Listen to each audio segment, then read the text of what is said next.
നമസ്കാരം, ജന്മഭൂമിയിലേക്ക് സ്വാഗതം.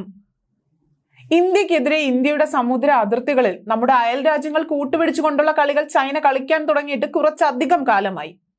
ഇതിൽ ബംഗ്ലാദേശിനെയും ശ്രീലങ്കയെയും കൂട്ടുപിടിച്ചുകൊണ്ടുള്ള നീക്കങ്ങൾ കരുത്തുറ്റ നയതന്ത്ര നടപടികളിലൂടെ ഭാരതം ചെറുത്തിരുന്നു.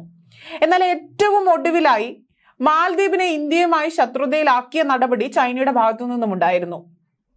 ഇന്ത്യൻ മഹാസമുദ്രത്തിലെ ഒരു കൊച്ചു ദ്വീപായ മാലദ്വീപ് വളരെ തന്ത്രപ്രധാനമായ ഒരു മേഖലയിലാണ് സ്ഥിതി ചെയ്തിരുന്നത്. ലക്ഷദ്വീപിൽ നാവികസേനാ കേന്ദ്രം സ്ഥാപിച്ചുകൊണ്ട് ഈ നീക്കം ഇന്ത്യ ഒരു പരിധിവരെ പ്രതിരോധിച്ചുവെങ്കിലും ഒരല്പം ക്ഷീണം നമുക്കുണ്ട് എന്ന് പറയാതിരിക്കാനാകില്ല.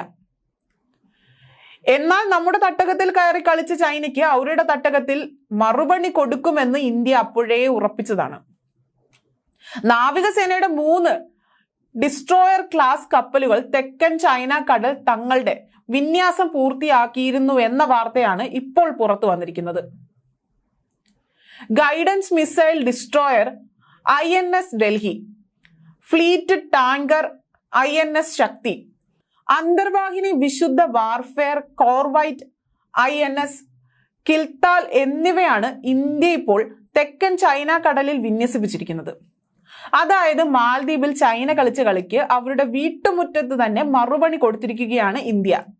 തെക്കു പടിഞ്ഞാറ് മലാക്ക കടലിടുക്ക് മുതൽ വടക്കു കിഴക്ക് തായ്വാൻ കടലിടുക്ക് വരെ വിന്യസിപ്പിച്ചു കിടക്കുന്ന പസഫിക് സമുദ്രത്തിന്റെ ഭാഗമായ ഒരു ചെറിയ കടലാണ് ദക്ഷിണ ചൈന കടൽ.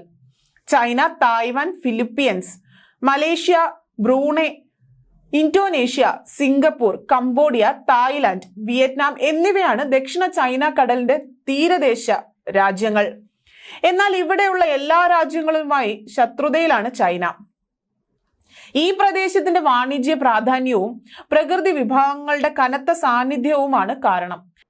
എന്നാൽ ചൈനയെ താരതമ്യപ്പെടുത്തുമ്പോൾ ഈ രാജ്യങ്ങളൊക്കെ വളരെ ചെറിയ രാജ്യങ്ങളായതിനാൽ ഇത്രയും കാലം വല്യേട്ടൻ കളി കളിച്ച് മറ്റു രാജ്യങ്ങളെ അടിച്ചമർത്തി വെക്കുകയായിരുന്നു ചൈന ചെയ്തത്.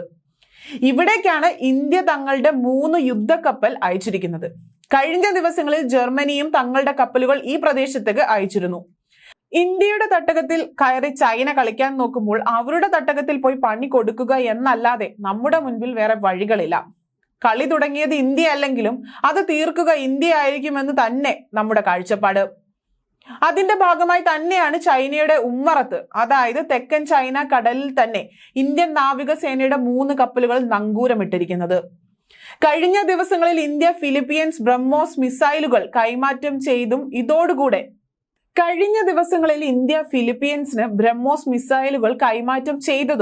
ഇതോടുകൂടെ കൂട്ടി വായിക്കേണ്ടതാണ്. ഫിലിപ്പീൻസിനെ കൂടാതെ വിയറ്റ്നാമും ഇന്ത്യയിൽ നിന്നും ബ്രഹ്മോസ് മിസൈലുകൾ വാങ്ങാൻ വേണ്ടി നിൽക്കുകയാണ്. ഈ രാജ്യങ്ങളൊക്കെ തെക്കൻ ചൈന കടലിലാണ് സ്ഥിതി ചെയ്യുന്നതെന്നും ഇവരൊക്കെയായി ചൈന അതിർത്തി തർക്കങ്ങൾ ഉണ്ട് എന്നും ചേർത്ത് വായിക്കുമ്പോൾ മാത്രമേ ഇന്ത്യയുടെ 3 കപ്പലുകളും നമ്മൾ നൽകിയ ബ്രഹ്മോസ് മിസൈലുകളുടെയും പ്രാധാന്യം മനസ്സിലാവുകയുള്ളൂ. അതായത് മാലദ്വീപ് വഴിയും പാകിസ്ഥാൻ വഴിയും ഇന്ത്യയെ കയറി ചൊറിയാൻ നിൽക്കരുത്. അങ്ങനെ ചെയ്താൽ നിങ്ങളെ കയറി മാന്താൻ ഞങ്ങൾ മടിക്കില്ല എന്ന കൃത്യമായ സൂചനയാണ് തെക്കൻ ചൈന കടലിൽ ഇന്ത്യ നൽകിയിരിക്കുന്നത്.